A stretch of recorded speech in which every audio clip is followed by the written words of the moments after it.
Quel parterre hallucinant! Bonjour, bienvenue sur ma chaîne YouTube PP World.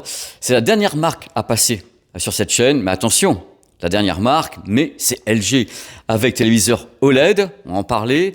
On a également du micro RGB, on a du mini LED. C'est une gamme impressionnante qui est montrée ici dans ce showroom. Et pour nous en parler dans quelques instants, va apparaître comme par magie Elton.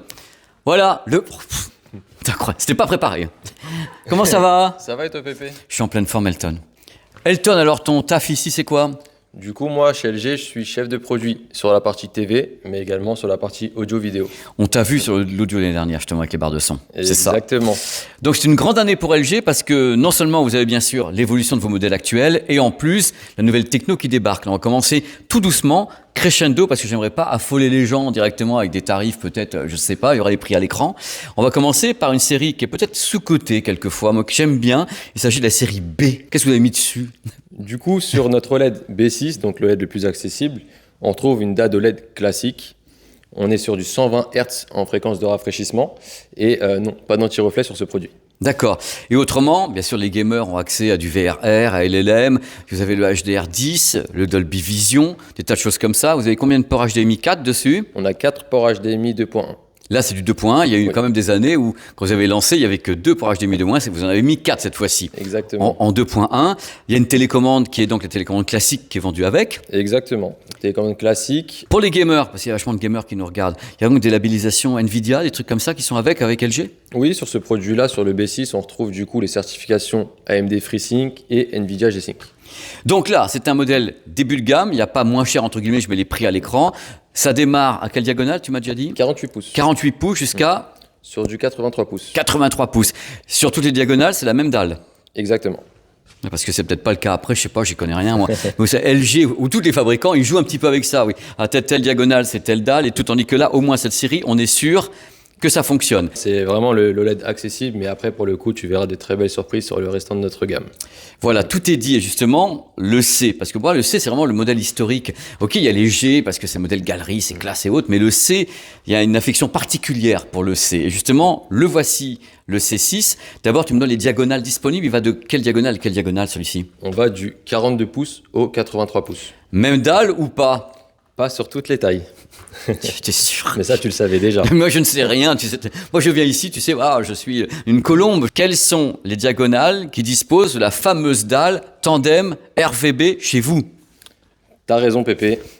On a du coup cette dalle dont tu parles, tandem RVB OLED, présente sur les diagonales 77 et 83 pouces. Et le reste, c'est donc une dalle plus classique. Exactement. Ce qui va justifier peut-être un tarif différent, je mets les tarifs à l'écran. Il y a un truc qui m'étonne, parce que là, j'ai la chance d'être ici avec toi, c'est que malgré le vent actuellement qui souffle dans le monde des téléviseurs, on est d'accord que ces dalles n'ont toujours pas un anti-reflet, on va dire, puissant. Non, pas encore. Pas du moins sur la gamme C6. Pas On sur verra le reste après. Voilà, donc pour le moment le C6, parce que le prix est un peu plus contenu quoique déjà. Donc là, le produit est un produit qui dispose de quel processeur par contre, Elton? Celui-ci, par contre, on retrouve le processeur dédié à l'OLED chez LG, donc le processeur Alpha 11 Gen 3, qui est notre nouveau processeur cette année. Avec une IA à bord, avec tout ce qui va bien, c'est le plus récent. Exactement, il intègre même un double moteur IA, celui-ci. Un double moteur IA, ça va faire rêver. Un double moteur IA, il fait tout mieux, de toute façon, n'importe comment. Alors, à bord de la bestiole, toujours HDR10, oui. Dolby Vision. Concernant l'audio, vous voyez les informations à l'écran actuellement. Donc, le produit a 4 ports HDMI 2.1. Vous avez du 120 Hz, du 144 sur celui-ci? On est en natif sur du 120 Hz. Par contre, on retrouve le VRR en 165 Hz cette année sur la gamme C6. Donc, un tour de passe-passe magique avec l'IA derrière. On permet d'afficher dans tous les cas 165 avec une dalle qui est native en 120. Vous n'êtes pas les seuls à le faire, il y a beaucoup de gens qui le font. Donc voici le produit. Ce qui est intéressant, en effet, que c'est un produit qui est entre guillemets maintenant intermédiaire, coincé entre le B et le G qu'on va voir. Mais c'est quand même le plus populaire chez vous, normalement, non? C'est pas celui que les gens adorent le plus? Bien sûr. Tu vas me dire le contraire. C'est celui-là. Non, moi, je sais très bien que dans la communauté, les gens adorent le C. Oui. Et ça restera une frustration pour moi gigantesque. Tu n'y peux rien. Mais je te le dis, qu'il n'y ait pas tandem RVB sur la plupart des diagonales. Il faut taper vers un truc haut de gamme pour l'avoir.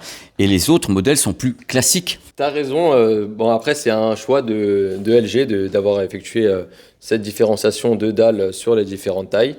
Maintenant, notre but également est de proposer des grandes tailles d'écran avec la meilleure qualité d'image possible. Mais dans ce cas-là, tes grandes tailles d'écran se rapprochent de plus en plus de ce que fait le G, puisque le G ayant une tandem RVB, c'est une scission dans la même gamme. On a des produits classiques et des produits qui se rapprochent de ce que fait la gamme supérieure. Par contre, la gamme supérieure, on verra, a encore d'autres bénéfices par rapport à la gamme C6. J'ai hâte. Je connais les réponses, mais j'ai hâte. On y va, on va voir la G6 justement. Allez, allons-y. Le modèle galerie qui est fait pour être mis sur un mur et que normalement tout le monde met sur des pieds. Est-ce que les pieds sont fournis avec ou pas cette fois-ci? Est-ce que vous faites payer ça à 2000 € ou quoi? Il y a des modèles vendus avec pied, d'autres modèles vendus sans pied. Ça dépendra également de la taille de la diagonale. C'est la bête de compétition. À chaque fois que je suis à Las Vegas, j'attends toujours qu'on me montre ce produit pour que je sache est-ce que vraiment c'est encore step up. Donc voici la série G, le modèle galerie.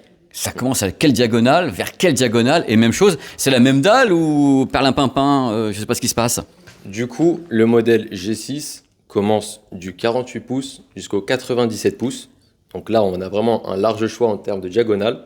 Et en termes de dalle, le 97 pouces a une dalle différente. Donc du coup, le modèle le plus grand, donc le plus onéreux malgré tout dans votre gamme, n'a pas cette dalle tandem RVB, ni ce que vous appelez l'hyper radiant, que j'ai découvert à Las Vegas pendant le CES. J'étais là, mais hyper radiant, mais what is it? C'est du gaming. Alors c'est quoi l'hyper radiant chez vous? Du coup, les bénéfices de l'hyper radiant.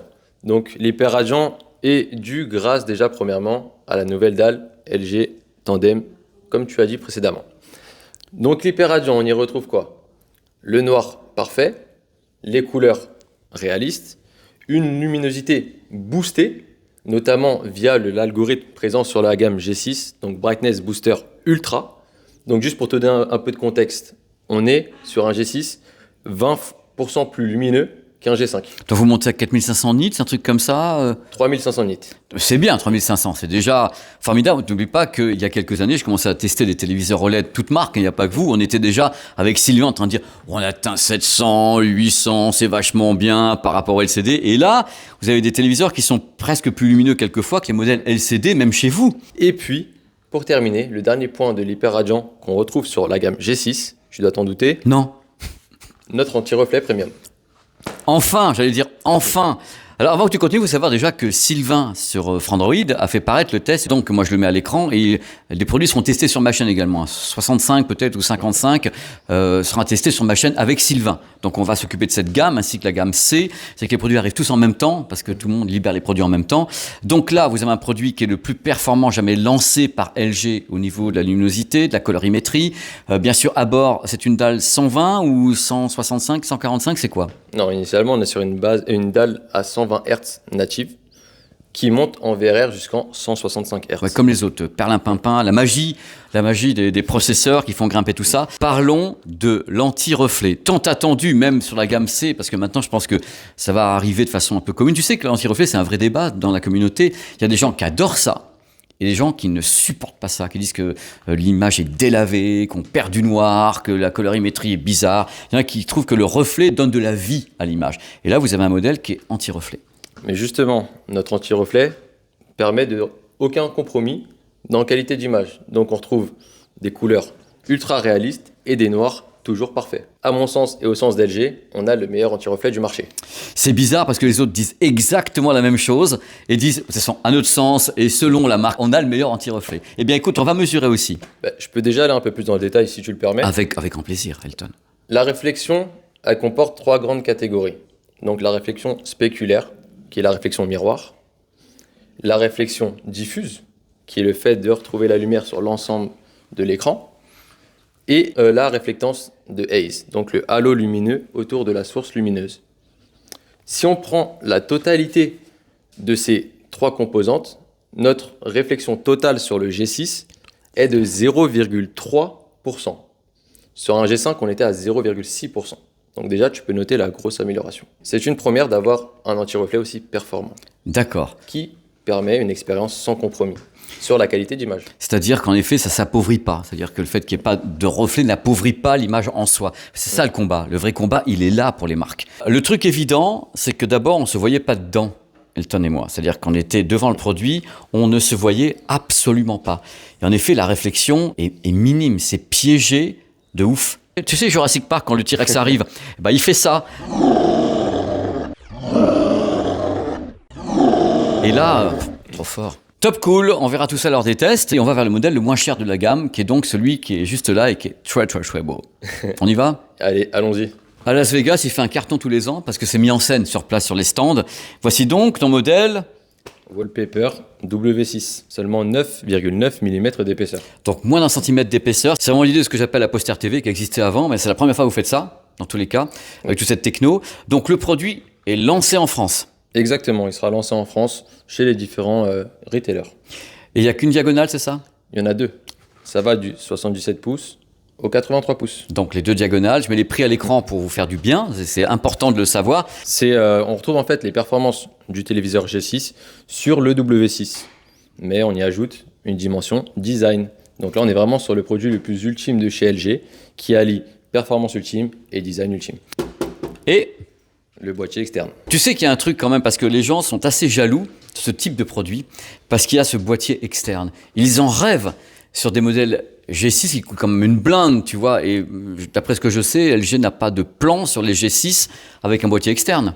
Non, pour le moment, pas de plan en vue pour un boîtier externe sur la gamme G6. Et le truc, c'est qu'on peut travailler en 4K 165 sans fil. Exactement. Et dans la magie de LG cette année, c'est l'introduction de nouvelles technologies, dont on va parler maintenant, qui effraie les foules carrément. Et c'est un petit peu la guerre actuellement des couleurs avec les marques qui lancent divers types de rétroéclairage LCD. Et vous, c'est donc le MRGB, donc mini RGB et micro RGB. On a les deux. On a mini RGB et micro RGB. Je vais te les présenter juste après. C'est bien parce que c'est pas compliqué. Ça manque pas de couleurs. Alors justement, nouvelle techno chez LG, la techno donc micro RGB. Alors avant que Elton puisse parler, parce que je préfère le dire parce qu'il pourra pas le dire, les Coréens du Sud sont les deux seules marques qui gardent cette techno. C'est-à-dire qu'il y a Samsung et LG qui prennent le micro RGB. Les autres prennent une autre technologie. Justement, tu l'expliques un petit peu s'il te plaît, Elton ? Du coup, sur ce produit-là, comme tu l'as dit, on est sur la technologie micro RGB. Donc on est sur des micro LED composés des trois composants RVB. Ce produit est doté du processeur Alpha 11 Gen 3. Comme sur les modèles haut de gamme de G, là, justement, c'est le même processeur. Exactement, tu as tout dit. Donc on est sur le processeur initialement dédié à l'OLED qu'on a déporté sur notre modèle LCD le plus haut de gamme. Alors, les diagonales, parce que moi, à Las Vegas, je crois que j'ai vu 2 diagonales qui étaient lancées sur cette nouvelle technologie, c'est ça, il y en a 2 ? Il y en a 3. 75 pouces, 86 pouces, 100 pouces. Donc, pour le moment, vous ne lancez pas des petites diagonales, genre 55, 65, vous attaquez directement 75 pouces chez vous. Donc, du coup, cette techno, l'avantage numéro 1, c'est la couverture de l'espace colorimétrique qui est gigantesque, c'est ça pour celui-ci ? Exactement. On est sur 100% des couvertures colorimétriques sur les 3 standards DCI-P3, Adobe RGB et BT2020. C'est quand même top, hein ? Bien évidemment qu'on est sur des produits très beaux, très bien terminés et avec une technologie de pointe. On est sur de l'LCD le plus premium de chez LG, mais l'OLED ultra premium, ça reste quand même le haut du panier des téléviseurs actuels. De toute façon, l'OLED chez vous, c'est une philosophie, c'est une religion, c'est inattaquable, je veux dire, parce que vous êtes quand même les pionniers sur la technologie et vous gardez la dragée haute parce que vous fabriquez les dalles en plus, tandis que là, vous avez de la concurrence un petit peu qui se pointe aussi. Et surtout que sur l'OLED, on est leader sur le marché depuis 13 ans maintenant. Important de le dire. Oui. Quand on est à Las Vegas, on a le truc qui clignote partout. Ça, c'est notre force, l'OLED. On est sur un produit vraiment idéal pour les gamers. On a 4 ports HDMI 2.1 sur ce type de produit. On a du VRR qui va jusqu'en 165 Hz. On a la certification AMD FreeSync sur ce produit. Bah, comme sur les autres, comme sur les G et les C. Également. Moi, en même temps, j'aimerais poser la question, est-ce que tu as entendu parler, justement, parce qu'on en parlait tout à l'heure, de modèles plus petits qui allaient se pointer, des 55 pouces, un truc comme ça? Est-ce que c'est un truc que LG prévoit, sachant que chez les autres en face, les concurrents, moi je peux le dire, on attaque à 55 pouces pour le RGB mini LED? Pour le moment, en 2026, pas de plus petite taille, de plus petite diagonale. Par contre, on propose une autre technologie qui est le mini RGB. C'est vrai que tu avoueras, Elton, pour les gens, c'est pas simple de suivre.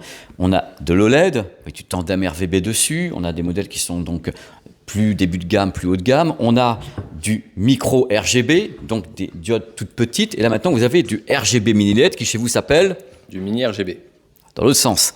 Donc ça fait une appellation de plus. Et là, vous avez combien de produits, combien de diagonales? Parce que c'est super intéressant, vous tapez sur tous les segments du coup. On commence au 55 pouces jusqu'au 86 pouces. Donc là, vous êtes pile poil dans la concurrence en face, qui attaque en 55 également sur des RGB mini LED, mais vous appelez ça le mini LED RGB.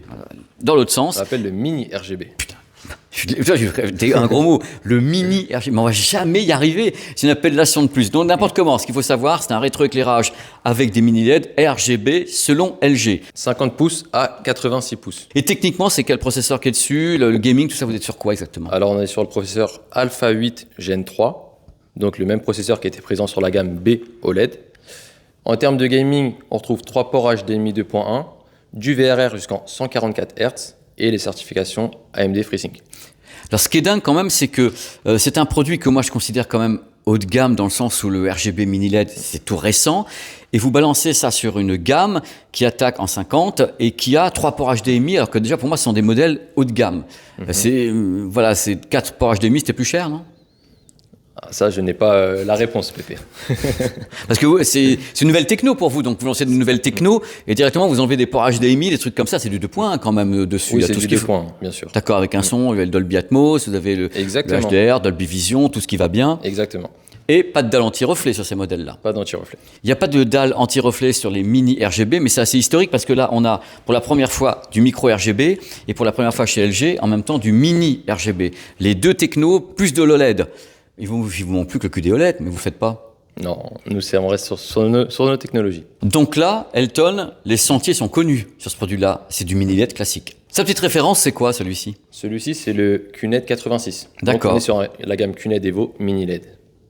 Donc ça reprend une gamme classique. C'est pas une technologie qui est nouvelle. Et tu as quelle diagonale sur ce petit produit? Ça va du 43 pouces au 86 pouces sur ce produit. D'accord. Et tu as la même chose, tu as 4 ports HDMI 2.1 ou 3 là-dessus? J'en ai 4. T'en as 4 4. ports HDMI 2.1.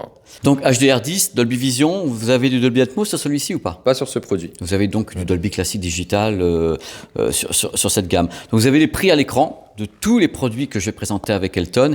J'aimerais terminer un petit peu avec une nouvelle barre de son qui est toute petite, toute mignonne. Elton, son petit nom et qu'est-ce qu'elle sait faire celle-ci? Du coup, on est sur la barre de son LG S30A. Pour te donner un petit peu de contexte, Pépé, sur l'audio, en fait, on reconduit nos produits qui étaient joués en 2025. On les reconduit en 2026 et on y ajoute en fait à notre line-up une barre de son supplémentaire. Donc la barre de son LG S30A qui est une barre de son entrée de gamme. On est sur un système audio 2.1 canaux, donc barre de son plus le basse. Le subwoofer qui est ici. Exactement, dont le design a été retravaillé. Si on regarde bien, tu pourras mettre à l'image, il y a des pieds en dessous pour pouvoir la poser à même le sol dans les meilleures conditions possibles. Sur ce produit, grosse nouveauté, Pépé, c'est qu'on retrouve les fonctionnalités de WO Synergy, donc WO Orchestra et WO Interface. WO Orchestra qui est présent depuis peu sur nos barres de son entrée de gamme également. On est sur du 140 watts de puissance. En termes de format audio compatible, on retrouve le Dolby Digital et le DTS Digital Surround. Et cette barre de son, tu la positionnes à combien au prix officiel LG? Ce produit sera lancé approximativement au prix de 249 €. Voilà, ça permet aux gens d'avoir un petit produit, entre guillemets, à pas cher, à marier un téléviseur. On rappellera que les téléviseurs, c'est quand même ça d'épaisseur. Hein. Quelquefois, faut les assister. Et ce type de produit peut être sympa pour rajouter une petite couche de grave, la présence des dialogues, surtout, qui est important, qu'on n'a pas toujours avec un télé. Ça va, je t'ai pas trop torturé? Non, Pépé. Si, c'est agréable de passer du temps avec toi. Oui, bah, j'espère dans tous les cas que les gens ont eu les infos. Ils ont eu les prix, tes informations, des tas de vidéos, des trucs. Et puis maintenant, place au test. Place au test. Et j'espère qu'en 2027, vous aurez d'autres petites nouveautés avec des écrans anti-reflets sur certains modèles, gamme, des dalles tandem RVB sur toutes les diagonales, des trucs pour faire plaisir aux gens. Bah tu sais, Pépé, ça, je peux rien te garantir. Mais tout ce que je peux te dire, c'est qu'LG, on est une marque qui innove énormément et qui aura toujours des surprises chaque année. C'est beau. Écoute, on dirait un poème, ton truc. C'est live from the catalogue. Merci à nouveau, Elton. Avec plaisir, Pépé. Ciao à la commu. Bye bye.